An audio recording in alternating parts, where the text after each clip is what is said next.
ಸ್ನೇಹಿತರೆ ನಮಸ್ಕಾರ. ಕಳೆದ 2-3 ವರ್ಷದಿಂದ ಕುರ್ಚಿ ಕಿತ್ತಾಟ ನಮ್ಮ ರಾಜ್ಯದಲ್ಲಿ ನಡೀತಾನೆ ಇದೆ. ಅಭಿವೃದ್ಧಿ ಕಾರ್ಯಗಳು ಅದೆಷ್ಟೋ ಆಗಿದಾವು ನಮಗೆ ಗೊತ್ತಿಲ್ಲ. ಆದರೆ ಕುರ್ಚಿ ಕಿತ್ತಾಟ ಮಾತ್ರ ಭರ್ಜರಿಯಾಗಿ ನಡೀತಾ ಇತ್ತು. ಆದರೆ ಈಗ ಆ ಕುರ್ಚಿ ಕಿತ್ತಾಟಕ್ಕೆ ಒಂದು ಬ್ರೇಕ್ ಆಗಿದೆ. ಹೌದು, ಕಳೆದ ವರ್ಷದಿಂದ ನಾವು ನೋಡ್ತಾನೆ ಬರ್ತಾ ಇದ್ದೀವಿ. ಇಂದು ಬ್ರೇಕ್ ಆಗತ್ತೆ.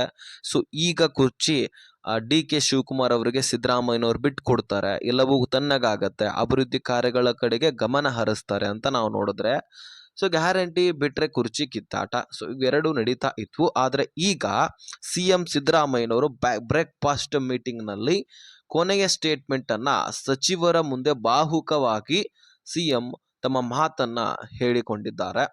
ಹಾಗಾದ್ರೆ ಏನ್ ಆಯ್ತು, ಏನ್ ಡಿಸಿಷನ್ ಆಗಿದೆ, ಡಿ ಕೆ ಶಿವಕುಮಾರ್ ಅವರಿಗೆ ಈ ಒಂದು CM ಪಟ್ಟ ಸಿಗತ್ತಾ? ಖಂಡಿತವಾಗ್ಲೂ ಸಿಗತ್ತೆ. ಸ್ವತಃ CM ಅವರೇ ಇದರ ಬಗ್ಗೆ ಚರ್ಚೆ ಮಾಡ್ತಾ ಇದ್ದಾರೆ. ಹೌದು ಸ್ನೇಹಿತರೆ, ತಮ್ಮ ನಿವಾಸದಲ್ಲಿ CM ಸಿದ್ದರಾಮಯ್ಯನವರು ಕೊನೆಯದಾಗಿ ಬ್ರೇಕ್ಫಾಸ್ಟ್ ಮೀಟಿಂಗ್ ಅನ್ನ ಹಮ್ಮಿಕೊಂಡಿದ್ದರು. ಸೊ ಈ ಉಪಹಾರ ಸಭೆಗೆ ಡಿ ಕೆ ಶಿವಕುಮಾರ್ ಅವರು ಸೇರಿದಂತೆ ಬಹುತೇಕ ಎಲ್ಲ ಸಚಿವರು, ಉದಾಹರಣೆಗೆ ಕೃಷ್ಣ ಬೈರೇಗೌಡ ಅವರಾಗಿರ್ಲಿ, ಈ ಜಮೀರ್ ಅವರಾಗಿರ್ಲಿ, ಸೊ ಈ ರೀತಿ ನಾನಾ ರೀತಿ ಖರ್ಗೆ ಅವರಾಗಿರ್ಲಿ, ಎಲ್ಲ ಸಚಿವರು ಕೂಡ ಭಾಗವಹಿಸಿದ್ರು. ಈ ವೇಳೆ ಬ್ರೇಕ್ಫಾಸ್ಟ್ ಮೀಟಿಂಗ್ನಲ್ಲಿ CM ಸಿದ್ದರಾಮಯ್ಯನವರು ರಾಜೀನಾಮೆ ಕೊಡುವುದರ ಬಗ್ಗೆ ಮುಖ್ಯವಾಗಿ ಮಾತನಾಡಿದ್ದಾರಂತೆ. ಕಳೆದ 3 ವರ್ಷಗಳಿಂದ ಭಾರಿ ಹಗ್ಗ ಜಗ್ಗಾಟಕ್ಕೆ, ಅಂದ್ರೆ ನನಗ್ ಕುರ್ಚಿ ಬೇಕು ನಿನಗ್ ಬೇಕು ಅಂತ ಕಾರಣವಾಗಿದ್ದ ಕರ್ನಾಟಕ ಕಾಂಗ್ರೆಸ್ನ ಅಧಿಕಾರದ ಹಸ್ತಾಂತರ ವಿವಾದ ಕೊನೆಗೂ ತೆರೆ ಬಿದ್ದಿದೆ ಸ್ನೇಹಿತರೆ. ಕುರ್ಚಿ ಒಂದು ಪಕ್ಷ ಕಡೆಗೆ ಈಗ ಹೋಗಿದೆ. ಹಾಗಾದ್ರೆ CM ಸಿದ್ದರಾಮಯ್ಯನವರು ಮುಖ್ಯಮಂತ್ರಿ ಹುದ್ದೆಯಿಂದ ಕೆಳಗಿಳಿತಾರ? ಖಂಡಿತವಾಗ್ಲೂ ಇಳಿತೀನಿ ಅಂತ ತೀರ್ಮಾನಿಸಿದ್ದಾರೆ. ಸೊ ಹೈಕಮಾಂಡ್ ಏನೇ ನಿರ್ಧಾರ ಕೈಗೊಂಡ್ರು ಅದಕ್ಕೆ ನಾವು ಬದ್ಧ ಎನ್ನುವಂತಹ ರೀತಿಯಲ್ಲಿ ಇಲ್ಲಿ ಹೇಳಿಕೆಯನ್ನ ಕೊಟ್ಟಿದ್ದಾರೆ.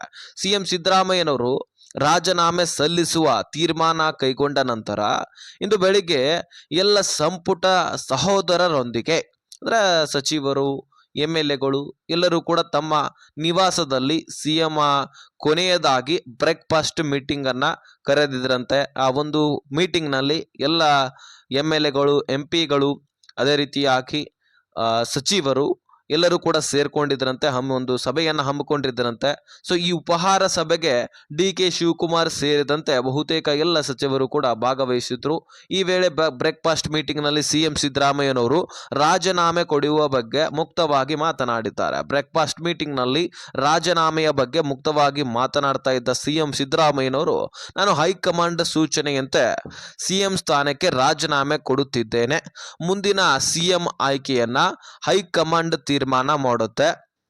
ಪರಮೇಶ್ವರ್ ಅವರನ್ನಾದರೂ ಮಾಡಲಿ ಅಥವಾ ಡಿ ಕೆ ಶಿವಕುಮಾರ್ ಅವರನ್ನಾದರೂ ಮಾಡಲಿ. ಸೊ ನಾನು ಯಾರೇ ಮುಖ್ಯಮಂತ್ರಿ ಸ್ಥಾನಕ್ಕೆ ಹೋದ್ರು ಏರಿದರೂ ನಾನು ಸಹಕಾರವನ್ನ ಕೊಡ್ತೀನಿ ಅಂತ CM ಸಿದ್ದರಾಮಯ್ಯನವ್ರು ಹೇಳಿದಾರಂತೆ. ಸೊ ಈ ರೀತಿ ಹೇಳಿ ರಾಜೀನಾಮೆ ಕೊಡುವುದರ ಬಗ್ಗೆ ಎಲ್ಲರೂ ಕೂಡ, ಅಂದ್ರೆ ಎಲ್ಲ ಸಚಿವರು, MLAಗಳು, MP ಗಳಿಗೆ ಸೂಚನೆಯನ್ನ ಕೊಟ್ಟಿದ್ದಾರೆ. ಅಂದ್ರೆ ಈಗ ಹೈಕಮಾಂಡ್ ಕೊನೆಯದಾಗಿ ನಿರ್ಧಾರ ಮಾಡಿಬಿಡ್ತು ಸ್ನೇಹಿತರ. 2.5 ವರ್ಷ ಸಿದ್ದರಾಮಯ್ಯನವರು 2.5 ವರ್ಷ ಡಿ ಕೆ ಶಿವಕುಮಾರ್ ಅವರಂತ ಹೇಳಿದ್ರು. ಆದ್ರೆ ಈಗ ಕೊನೆಯದಾಗಿ 3 ವರ್ಷಗಳ ಕಾಲ CM ಸಿದ್ದರಾಮಯ್ಯನವರು CM ಕುರ್ಚಿಯನ್ನ ತೆಗೆದುಕೊಂಡಿದ್ರು. ಈಗ ಮತ್ತೆ ಅದನ್ನ ಡಿ ಕೆ ಶಿವಕುಮಾರ್ ಅವರಿಗೆ ಹಸ್ತಾಂತರ ಮಾಡ್ತಿದ್ದಾರೆ. ಸೊ ಡಿ ಕೆ ಶಿವಕುಮಾರ್ ಅವರು ಕಳೆದ 1 ವರ್ಷದಿಂದ ಬಹಳ ಡೆಲ್ಲಿಗೆ ಹೋಗಿ ಬರೋದು, ಹೈಕಮಾಂಡ್ಗೆ ಭೇಟಿ ಆಗೋದು, ರಾಹುಲ್ ಗಾಂಧಿ ಅವರ ಜೊತೆಗೆ ಚರ್ಚೆ ಮಾಡೋದು, ಇದೆಲ್ಲವೂ ಕೂಡ ನಡೀತಾ ಇತ್ತು. ಮತ್ತೆ ಸೋನಿಯಾ ಗಾಂಧಿ ಅವರು ಕೂಡ ಮಾತನ್ನ ಕೂಡ ಕೊಟ್ಟಿದ್ರು, ಡಿ ಕೆ ಶಿವಕುಮಾರ್ ಅವ್ರಿಗೂ ಕೂಡ CM ಪಟ್ಟವನ್ನ ಕೊಡ್ತೀವಿ ಅಂತ ಹೇಳಿದ್ರು. ಅದು ಕೊನೆಯದಾಗಿ ಈಗ ಸದ್ಯಕ್ಕೆ ನೆರವೇರ್ತಾ ಇದೆ ನೋಡಿ ಸ್ನೇಹಿತರೆ. ಸೊ ಈ ಬ್ರೇಕ್ಫಾಸ್ಟ್ ಮೀಟಿಂಗ್ ನಲ್ಲಿ ಎಲ್ಲ ಸಚಿವರು, ಗಣ್ಯಮಾನ್ಯರ ಮುಂದೆ CM ಸಿದ್ದರಾಮಯ್ಯನವರು ತಮ್ಮ ಅಭಿಪ್ರಾಯವನ್ನ ಹೇಳ್ಕೊಂಡಿದ್ದಾರೆ. ಹೈಕಮಾಂಡ್ಗೆ ನಾನು ಬದ್ಧ, ಯಾರು CM ಆಗ್ತಾರೆ ಅವರಿಗೆ ಸಹಕರಿಸ್ತೀನಿ, ಸೊ ಅವರ ಜೊತೆಗೆ ನಾನು ಕೆಲಸ ಮಾಡ್ತೀನಿ ಎನ್ನುವಂತಹ ರೀತಿಯಲ್ಲಿ ಮಾತನ್ನ ಕೊಟ್ಟಿದ್ದಾರಂತೆ. ಹಾಗಾಗಿ ಇನ್ನು ನಿಮ್ಮೆಲ್ಲರ ಕರ್ನಾಟಕ CM ಆಗಿ ಡಿ ಕೆ ಶಿವಕುಮಾರ್ ಅವರು ಮುಂದುವರಿತಾರೆ. ಸೊ ನೋಡೋಣ ಏನೇನು ಅಭಿವೃದ್ಧಿ ಕಾರ್ಯಗಳನ್ನ ಕೈಗೊಳ್ತಾರಾ ಅಥವಾ ಗ್ಯಾರಂಟಿ ಯೋಜನೆಗಳನ್ನೇ ಹೆಸರು ಹೇಳ್ತಾ ಹೋಗ್ತಾರಾ ಅಂತ ಕಾಯ್ದು ನೋಡ್ಬೇಕಾಗಿದೆ. ಯಾಕಂದ್ರೆ ಗ್ಯಾರಂಟಿ ಯೋಜನೆಗಳು ಬಿಟ್ರೆ ಬೇರೆ ಏನು ಕಣ್ಣಿಗೆ ಕಾಣಿಸ್ತಾ ಇಲ್ಲ. ಸೊ ನೋಡೋಣ ಸ್ನೇಹಿತರೆ, ಮುಂದಿನ ದಿನಗಳಲ್ಲಿ ಬದಲಾವಣೆಗಳಾಗುವಂತಹ ಸಾಧ್ಯತೆಗಳು ಕೂಡ ಇದ್ದಾವೆ. ಏನೇನು ಬದಲಾವಣೆಗಳನ್ನ ತರ್ತಾರೆ, ಯಾಕಂದ್ರೆ ಯಾರ್ಯಾರು ಸಚಿವರ ಸ್ಥಾನವನ್ನ ಡಿ ಕೆ ಶಿವಕುಮಾರ್ ಅವರು ಕೊಡ್ತಾರೆ, ಯಾಕಂದ್ರೆ ಸಚಿವರೆಲ್ಲರೂ ಕೂಡ ಚೇಂಜ್ ಆಗುವಂತಹ ಸಾಧ್ಯತೆಗಳು ಕೂಡ ಇದ್ದಾವೆ. ಸೊ ಮತ್ತೆ ನೆಕ್ಸ್ಟ್ ವಿಡಿಯೋದಲ್ಲಿ ಅದರ ಬಗ್ಗೆ ಚರ್ಚೆ ಮಾಡೋಣ. ಸದ್ಯಕ್ಕೆ ಸಿಎಂ ಕುರ್ಚಿಗೆ ಒಂದು ತೆರೆ ಬಿದ್ದಿದೆ. ಈ ವಿಷಯವನ್ನ ಆದಷ್ಟು ರಾಜ್ಯದ ಎಲ್ಲ ಸ್ನೇಹಿತರಿಗೆ, ಪ್ರಜೆಗಳಿಗೆ ಶೇರ್ ಮಾಡಿ. ಅವರು ಕೂಡ ಗೊತ್ತಾಗಬೇಕಾಗಿರ್ತಕ್ಕಂತಹ ವಿಷಯ ಇದು. ಹಾಗಾಗಿ ಶೇರ್ ಮಾಡಿ, ಸಬ್ಸ್ಕ್ರೈಬ್ ಮಾಡ್ಕೊಳ್ಳಿ.